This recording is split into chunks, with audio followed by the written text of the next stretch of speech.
when you're putting together your engineering library, whether it's personal or company, if you're going to be doing a lot of structural work or related work, you probably need to get a copy of AWS 2.4.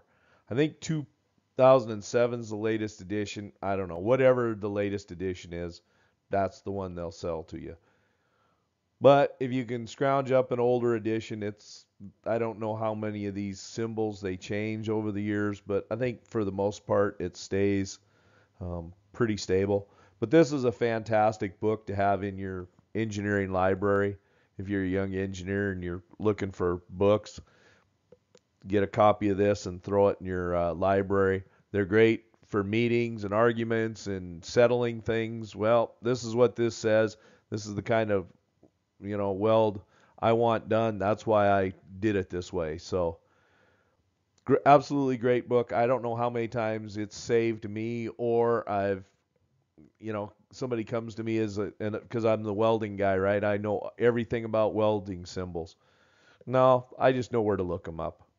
I got about a few that I know, a handful, that I know, and then I know where to look it up for the weird ones that I don't see every day. So just trying to let you know that this book is out here, and this is like the Bible or the holy book for welding, brazing, and non-destructive examination symbols. Welding symbol.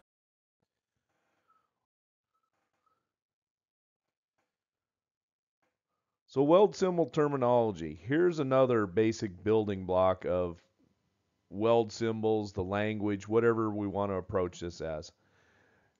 Okay, so anything that happens on above any symbols or any information we put above the reference line happens on the other side of where the arrow points. Anything that we put below the reference line happens on the arrow side of where the arrow goes. So anything written above the reference line itself indicates a weld on the other side of where the arrow points. Anything written below the reference line indicates a weld on the same side as the arrow points. There are 8 types of groove welds. And that's what this video is about, so we'll talk about that, I guess. Makes sense, right? Okay, we're going to talk about square groove, scarf, V groove, bevel groove, U groove, J groove, flare V groove, and bevel groove. The scarf groove, I've been in the welding industry for quite a while, a couple of decades plus. I have yet to run across a scarf groove weld. From what I've read up on them, it's more common in brazing because it allows there to be a better fit and maybe more area for capillary action or whatever's going on in a braze that might not necessarily happen in a weld. So just because I haven't run across them doesn't mean they don't exist. Obviously they exist because it's one of the 8 that are listed here. In my past, I've run across quite a few V groove welds, bevels, U's, J's. The occasional flare bevel or a flare V, those seem to come up when you're dealing with rectangular tubing or tubing with a rounded corner and you're welding it to a flat surface. The bevel, the U, and the J, I've run across those in, piping situations. The J and the U quite a bit in piping related situations. So, anyways, we'll dive into this and have a quick overview of it and see where it ends up. The tail. The tail of the welding symbol is used to indicate the welding or cutting processes, as well as the welding specification procedures or the supplementary information to be used in making the weld. Supplementary information. If you as an engineer or designer have anything extra that you need to communicate to the individuals that are performing the work, put it in the tail if you can't communicate it in a pictorial manner. I highly recommend using the tail. I've um, told engineers that for years. You know, how do I communicate this? Just write a note, put it in the tail, put a paragraph of what you want, and say C note 3 or C note 1. And there it is. So you got some options in dealing with the tail. This slide would show an example of information in the tail. This would be a gas tungsten arc weld, full penetration V-groove weld on the other side with ER316L stainless steel. In regards to using information in the tail, I tell engineers all the time, and I'm not an expert at WeldSymbols. You know, I know where to find things and look them up, and I can kind of give you a good idea of what's going on, but I'm definitely not the world's foremost expert. But my thing is, if you have extra information that you want to communicate to the guys building stuff, the workmen, the foreman, whatever, you put it in the tail. If you can do it in a couple, 3 words, you just put it in the tail. GTAW, blah, blah, blah. ER316L. Or you put, you know, what kind of NDE, or maybe you want a type of a certain welding procedure to be used. You know, WPS, XYZ right here. Or you can just say something, if it's something where you got a paragraph worth of information that you need relayed, put C note 3. And then note 3 has all your extra information. I tell engineers all the time, don't be afraid to use the tail, because that's what it's there for. You know, if you can't convey the information to the workforce with a welding symbol, you know, write your documentation and write your novel or whatever, you know, War and Peace, and then put it in the tail. And I'm kind of exaggerating there, but if there is extra information that can't be conveyed pictorially, put it in the tail. Here we've got a V groove, arrow side, and there's no numbers associated with this. This is just telling us that this is going to be a full penetration weld, a complete joint penetration weld, that the weld is going to go all the way through the thickness of the material. So there's no need for us to throw another measurement on there. This is just telling us weld the whole damn thing. You know, make sure it comes out the other side. So here is a groove weld depth, but there's no depth with it, because the way the symbol's written, if there's no number, we don't need to go partially into the material. We go the full thickness of the material to be welded, or the member to be welded. Here is what it would look like if we only wanted a partial joint penetration weld. We would put the number off to the left, and you can see that we want to go 1/4 inch in, arrow side, so the arrow's pointing to where it needs to be, and if the groove only goes a certain depth through the metal, a measurement will be given before the weld symbol to the left there. So this shows us that we want 1/4 inch of depth on this weld. Same weld, but we just got tricky and we're doing it on the other side. So the arrow is pointing to a weld joint, and we're saying go 1/4 inch down, but this weld is going to be performed on the other side of the weld joint. So if we need a root opening or a root gap, this is how we would designate it. If a gap between the 2 pieces of metal to be welded is needed, it would be specified inside the weld symbol and only on one side of the reference line. So if we had a different configuration where we had, you know, a V-groove weld on both sides, we would only indicate it on one side. So this is telling us how we would indicate a root gap or a root opening. Okay, we're going to talk about back and backing welds. The back and backing weld symbols are identical.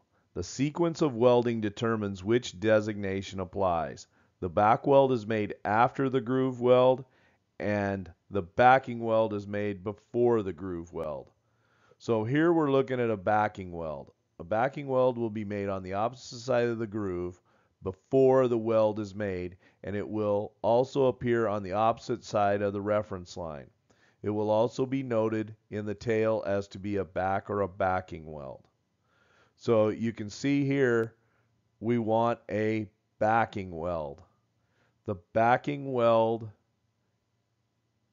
is made first. So we're going to make that weld, and then we're going to make our V-groove weld after we've made that backing weld. A back weld will be made on the opposite side of a groove weld after the groove weld, and will also appear on the opposite side of the reference line. It will also be noted in the tail as to be a back or a backing weld. So that ing tells you what is going to be made first. So a back weld is we make our V-groove weld, and then we chew out the root, and then we put in that back weld. And then you put it in there as a back weld. So you're telling them to back weld it. If you have a backing weld is holding the material in there while you weld. It would be like it's almost like a consumable insert or a backing plate or a backing strip, something that's going to hold that backing tape. Something's going to hold that weld in there while you deposit your V-groove weld material.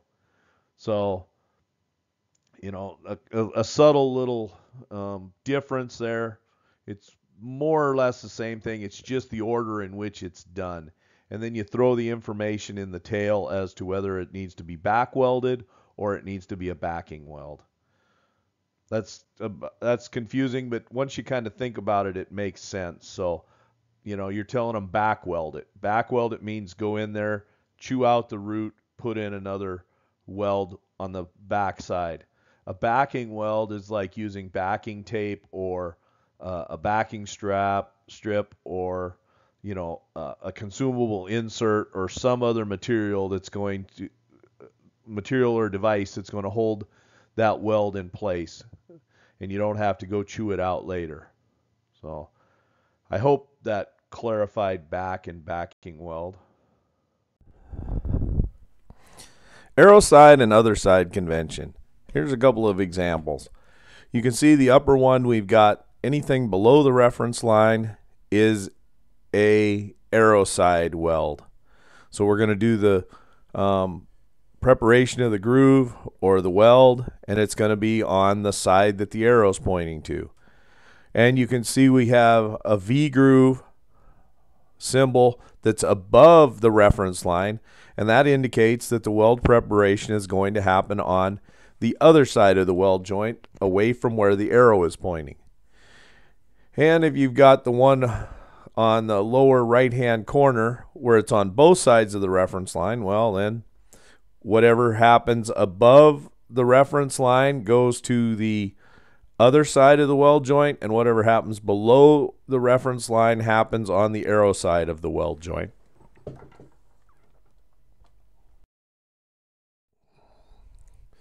Okay, so talking about the break and arrow, we'll have a couple of slides where we talk about the break in the arrow.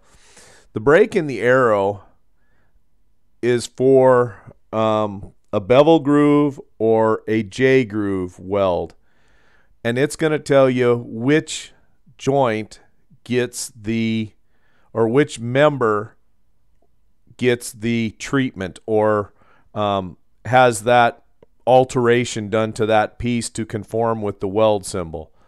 So we can see that on our upper one there's an elbow in the arrow, and the arrow is pointing to the upper piece. So the upper piece is going to be the piece that gets the bevel cut into it. And then, you know, on the bottom side, you know, the bottom one, it's bevel groove weld, other side, and the arrow is pointing to the upper member of those two pieces to be welded. So it also gets the treatment for the bevel groove weld to conform with the weld symbol that's called out. And then on the bottom one, the bottom right, we've got a bevel groove weld both sides and an arrow pointing, a crooked arrow pointing towards the upper member of that weld joint. So each side of that, the arrow side and the other side, are both going to get prepared, get that type of bevel cut on it or put into it. So you can see that how this functions with the arrow having an elbow in it, and this is just for bevel grooves and J groove welds.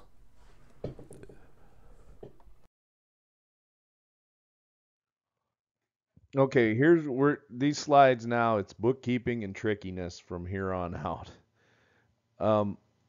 The top one where I've got it in red is a complete joint penetration weld. If there's no numbers on there, it's not telling us, you know, how deep to cut the bevel, how big those welds need to be, any of that.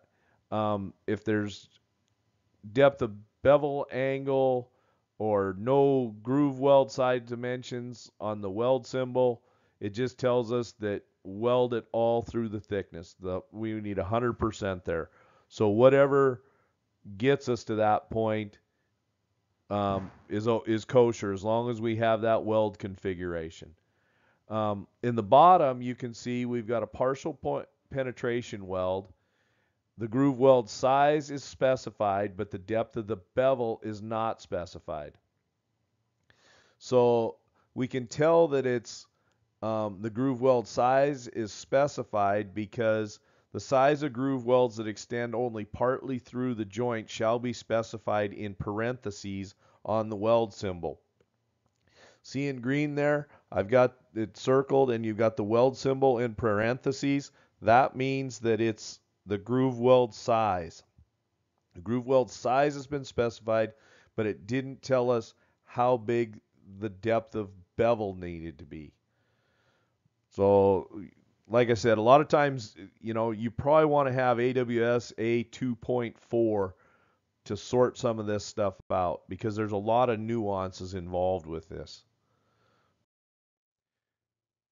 Here we're doing specification of grooves weld size only. You can see we got the E1 and E2 where it's in parentheses.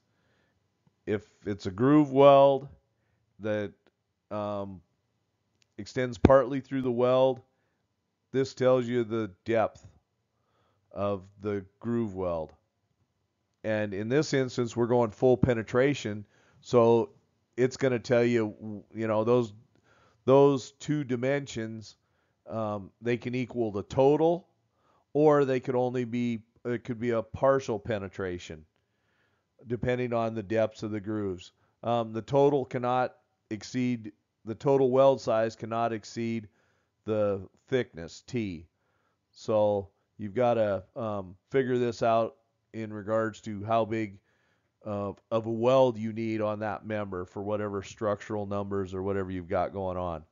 But once again, if you got parentheses on it, that's telling you the size of the groove weld. It's not telling you the bevel, it's just telling you how big of a weld you need to have. And this is a double V groove weld, and it's got a root opening called out, and it's also telling you the size of the groove welds that need to happen in this member. Here we've got groove weld size without depth of bevel being specified. So on the top one, we've got a square groove weld with 1/2 inch groove weld size. In the middle, we've got two bevel groove welds. We've got a bevel groove arrow side and a bevel groove other side. And it's telling us that the bevel groove other side needs to be 3/8 of an inch, and the bevel groove weld on the arrow side needs to be 3/4 of an inch. It's not giving us any information about the depth of the bevel. It's kind of on us to figure that out. Whatever we want to put in there, as long as we meet the criteria as laid out for the groove weld size. And then on the bottom there, you see we've got V grooves, arrow side, V groove, other side. Both of those are 1/2 inch. And so you can see the math doesn't work out to make that a complete joint penetration groove weld. So it's going to be a partial penetration groove weld. And we're going to end up with 1/4 of an inch of space in between the two 1/2 inch groove welds, the 1/2 inch deep groove welds. So there's a lot of different configurations that you can get into. And like I said, I'm not here to, this isn't going to cover everything, but it should give you a few examples and point you in the right direction in regards to, you know, dealing with groove welds and groove weld symbols. Okay, so when we start talking about groove weld size and depth of bevel, they don't need to match up. You can have the groove weld size larger than the depth of bevel. So if you look at the top one, we've got the depth of bevel as 5/8 of an inch, but they want the groove weld size to be 3/4 of an inch, and it's in the parentheses. We move down one to the one in the middle, the weld and the weld cross section in the middle. They want 7/8 of an inch worth of depth of bevel, and they want 3/4 of an inch of weld size. So this doesn't have to always, you know, the depth of bevel and the groove weld size don't have to match up. And I'm sorry I'm stuttering a little bit, but as I'm thinking through this, you can see how confusing this gets, and I'm trying not to get groove weld size and depth of bevel flipped around. So, like I said, you can see on the top one, our groove weld size is in the parentheses. It's 3/4 of an inch. And we've got a smaller depth of bevel. And on the next one, you've got, you know, our depth of bevel is 7/8 of an inch, but we're only putting 3/4 of an inch of weld into that 7/8 of an inch groove. And if you go to the bottom, we've just got a square groove weld with 3/8 of an inch of groove weld size. So you're just punching through 3/8 of an inch. That's what they want. You can have a combination of a groove and a fillet weld. Here's a groove weld and a fillet weld, arrow side and other side, and it's telling you that it's giving you the information in regards to the groove weld size as well as the groove weld or the depth of bevel, and then it's also telling you the size of the fillet weld that needs to go over the top of the groove weld. So this would be a full penetration weld. So you can see how these things can get pretty tricky in a hurry. So just something to keep in mind. Root opening of the groove welds. The root opening of groove welds shall be specified inside the weld symbol and only on one side of the reference line. So you could put it on either side just as long as it's shown. The top one that I've got outlined there in red, it tells you it needs a 3mm opening at the root of the weld joint. So you open it up 3mm and that's how you go. So this is how you would designate it. The U groove at the bottom of the slide, it doesn't get any root opening, so it's telling you there's none, 0. So there's a lot of different variations, but this is how you do the root opening of groove welds. Okay, for the groove angle of groove welds, here's a subtle little difference that, and granted you're going to have the degree sign there too, but whereas with the root opening it was inside of the weld symbol, the groove angle is placed just outside of the weld symbol. So subtle little difference there, and the fact that you're going to have a angle there is probably going to help you keep things straight. But just, like I said, a subtle little difference there. One is inside the weld symbol and the other is just outside the weld symbol. So something to keep in mind. Groove angles of GrooveWelds are just outside the weld symbol.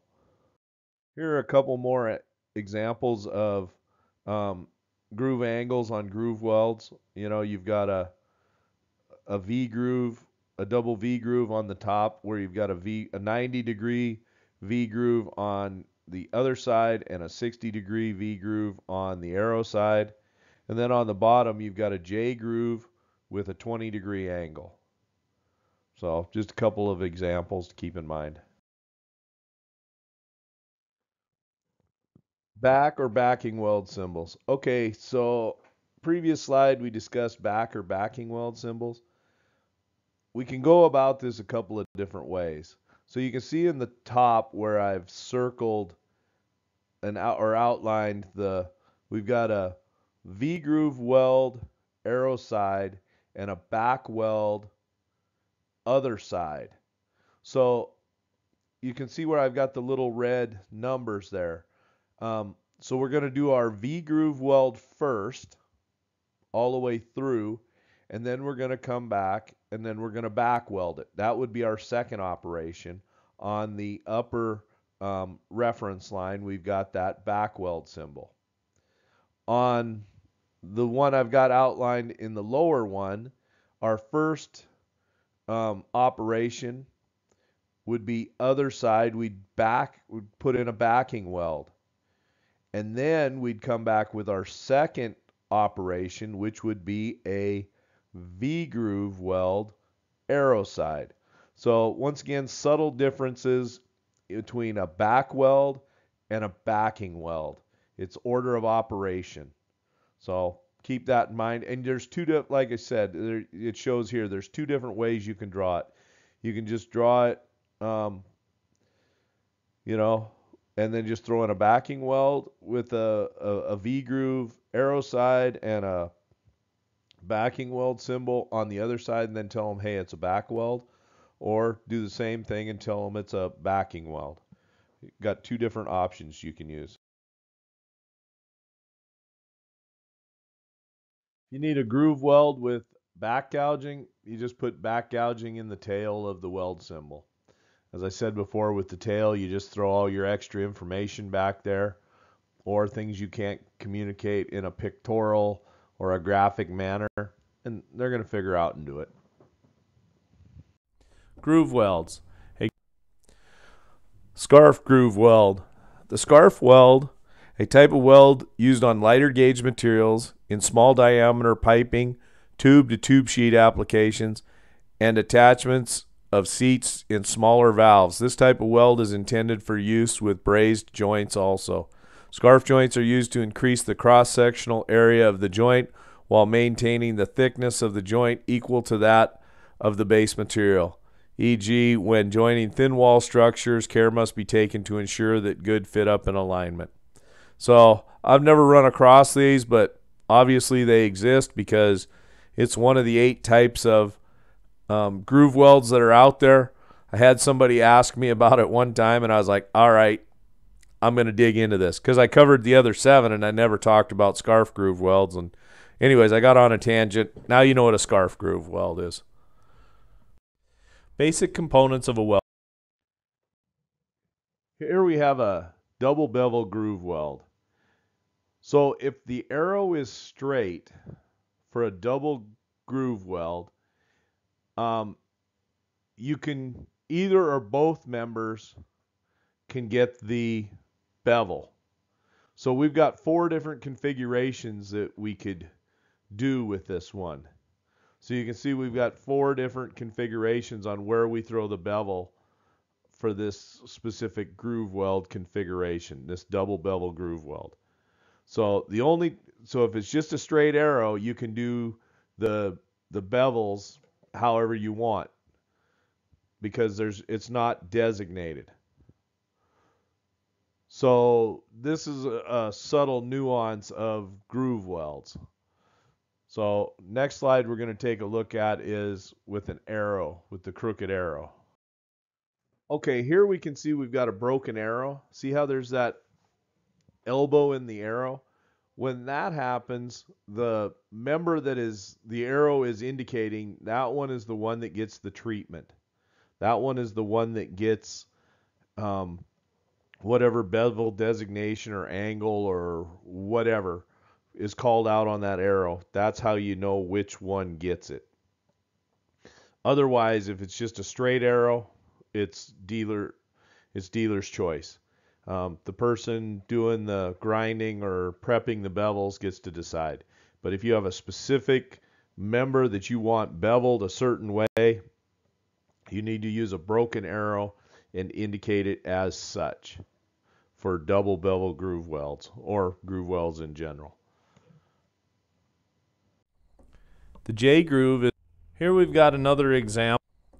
The J groove is the bevel. Here we've got another example. Melt through welds. Welds that are required to melt through to the other side of the metal will be indicated by a melt through symbol, which appears in the opposite side of the weld symbol. The height of the melt through will be indicated left of the melt through symbol. So it's just like a semicircle, but it's dark. That's where this differs from a back or a backing weld. The melt through symbol is a dark symbol. So, and you're just punching all the way through the material and melting through. And it'll tell you the amount of melt through that the designer or the engineer or the, you know, like I said, the designer wants on that specific weld joint. The weld tail can specify the final contour of the weld as well as any additional processing steps required to achieve the contour. So you got C for chipping, G for grinding, H for hammering, M for machining, R for rolling, and U for unspecified. So you can end up with either flat, concave, or convex. You know, flush, concave, or convex, depending on which contour symbol you put and then the finishing method. So I've usually only seen grinding and machining. I've never dealt with grinding or chipping, I mean, and hammering. I can't imagine how bad you got to hammer something to get it to go flat, but I suppose on some softer materials it might be realistic, but I've never dealt with it, so be interesting to see how that works. Here's flush and contour symbols. It tells you if you're gonna grind it flush or you know, if you want it to be, you know, some kind of contour. So G is for grinding it, C is for chipping. I don't know what chipping is. I've never dealt with chipping, but obviously it exists because the American Welding Society came up with a symbol specifically for it, but I've never, usually just grinding or use an air arc or machine it flush, but there's one for chipping. V groove. The V groove.